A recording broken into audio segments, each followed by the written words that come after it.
ललाटचत्वरज्वलधनञ्जय स्फुलिङ्गभा निपीतपञ्चसायकं नमन्निलिम्पनायकं सुधामयूखलेखया विराजमानशेखरं महाकपाली संपदे शिरोजटालमस्तुनः।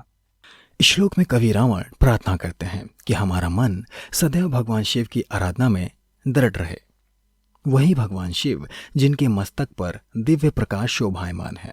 कवि भगवान शिव को स्वर्गीय प्राणियों के शासक और 5 तीरों के स्वामी मनमथ, जिन्हें हम कामदेव के नाम से भी जानते हैं, को माथे के मध्य से उत्पन्न होने वाली अग्नि से भस्म करने वाले सर्वशक्तिमान अवयव के रूप में प्रस्तुत करते हैं और कहते हैं कि हमारा मन सदैव भगवान शिव की आराधना में यूं ही मग्न रहे। श्लोक के अंत तक कवि चाहते हैं कि हम अपनी भक्ति की दृढ़ता को भगवान शिव को समर्पित करें। वही भगवान शिव जिनके माथे पर चंद्रमा का वास है।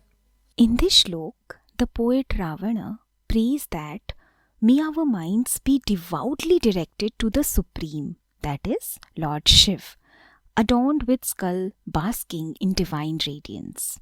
He further says that may our thoughts be in constant reverence to the ruler of all celestial entities and the conqueror of Manmatha, the lord of 5 arrows, engulfed in flames that arise from the fire within the center of Lord Shiva's forehead.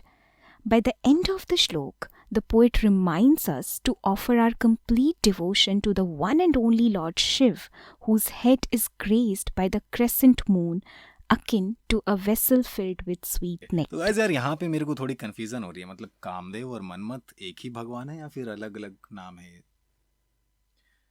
इसको अगर मेरे को समझाना हो तो इस तरह से मैं कह सकता हूँ कि जैसे वेस्टर्न माइथोलॉजी में होता है ना, क्यूपिड गॉड ऑफ लव जिन्हें कहते हैं जी, तो हमारे इंडियन माइथोलॉजी में उन्हीं को कामदेव कहा गया है, जिनके मल्टीपल नाम्स हैं। उन्हीं में से 2 नाम हैं मनमथ, और एक और नाम जो मेरे को याद आ रहा है कंदर्प भी कहा गया है उसमें जी। हाँ जी, और जो उनकी वाइफ है मनमथ की वाइफ वो है रति, जो दक्ष प्रजापति की पुत्री हैं, जो सती भी थी। तो Sati and Rati are sisters. Okay, मतलब यहाँ पे मेरे को थोड़ा ऐसा लग रहा है कि भगवान शिव जो हैं प्रेम के विरुद्ध तो नहीं है, पर फिर भी उन्होंने मतलब क्यों भस्म किया होगा? नहीं यार, इसकी पीछे बहुत ही लंबी कहानी है। उतनी लंबी कहानी तो मैं नहीं बताऊंगा, लेकिन उसको शॉर्ट में मैं समझाने की कोशिश करूंगा। उस कहानी का सार या क्रक्स जिसको कहा जाए वो यही है कि उस समय क्योंकि शिवजी जो थे वो माता सती के मतलब गुजरने के बाद काफ़ी वो तपस्या में लीन थे, और उसी समय पे जो माता पार्वती थी वो भी तपस्या कर रही थी भगवान शिव को अपने स्वामी के रूप में पाने के लिए। अब उस समय पे क्या था कि एक जो असुर थे तारकासुर, उन्होंने संसार में कहर ढाया हुआ था उस समय पे।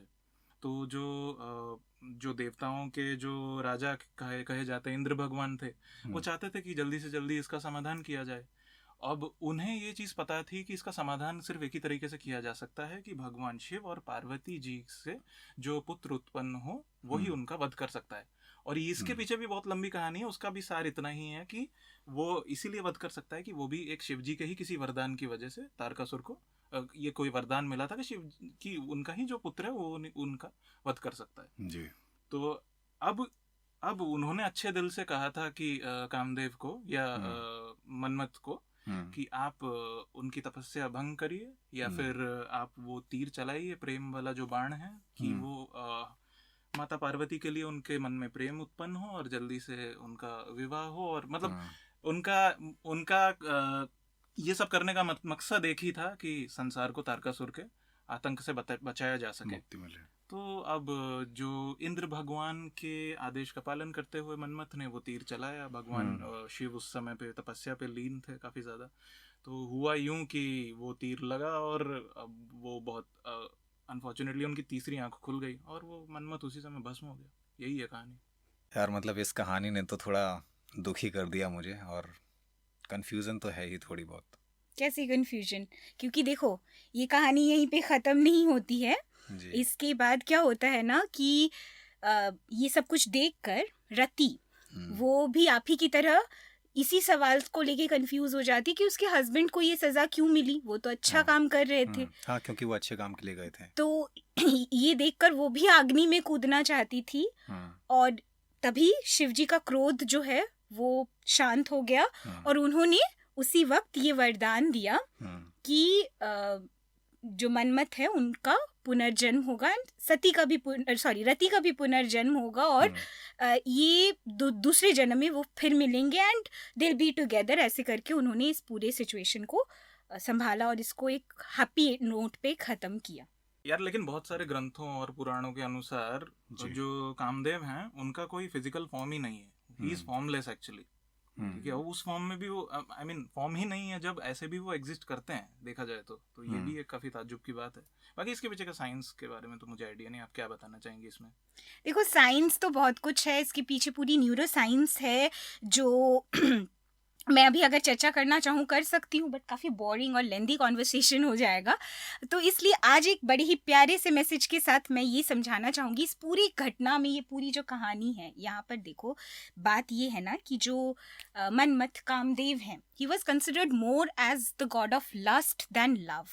ठीक है, और उसकी से भी इंटरेस्टिंग बात यह है कि रति और मनमथ इनको ऐसे पोर्ट्रे किया जाता है। आप स्क्रिप्चर्स में देखो, चाहे इनकी जो फॉर्म है, आइडल्स हैं, उनको देखो, ये ऐसे हैं जो फिजिकल अट्रैक्टिवनेस का जो एपिटमी जिसको बोलते हैं कि एकदम इतना खूबसूरत इंसान, इतनी खूबसूरत नर नारी, इनसे ज़्यादा खूबसूरत कोई पैदा ही नहीं हुए। तो ये मैसेज है कि ये फिजिकल अट्रैक्शन जो है ये it leads to lust, but then he died, you know once lust is died away, उसके बाद he was reformed, he was reborn as and then he was formless, so then he was considered as god of love। तो ये message है, ये science भी यही कहती है। तो मैं पूरे न्यूरो साइंस में न जाते हुए यही कहना चाहती हूँ कि जो सच्चा प्यार होता है या जो एक्चुअल लव जिसको हम बोलते हैं वो फिजिकल अट्रैक्शन से ऊपर होता है, कहीं ऊपर होता है, फॉर्मलेस। इसी वजह से उनको दिखाई। वीडियो बहुत लंबा ना हो जाए क्योंकि जानकारी बहुत ज़्यादा है, तो मैं बता देना चाहता हूँ आप लोगों को कि आप देख रहे हैं हमारी स्पेशल सीरीज़ जिसका नाम है शिव तांडव स्तोत्रम एक अलौकिक अनुभव, जो आता है हर सोमवार को शाम को 6 बजे। और हमारे साथ इसी तरह जुड़े रहिए और अपना प्यार बनाए रखिए और सब्सक्राइब कीजिए रेडियो अड्डा को। Thank you so much.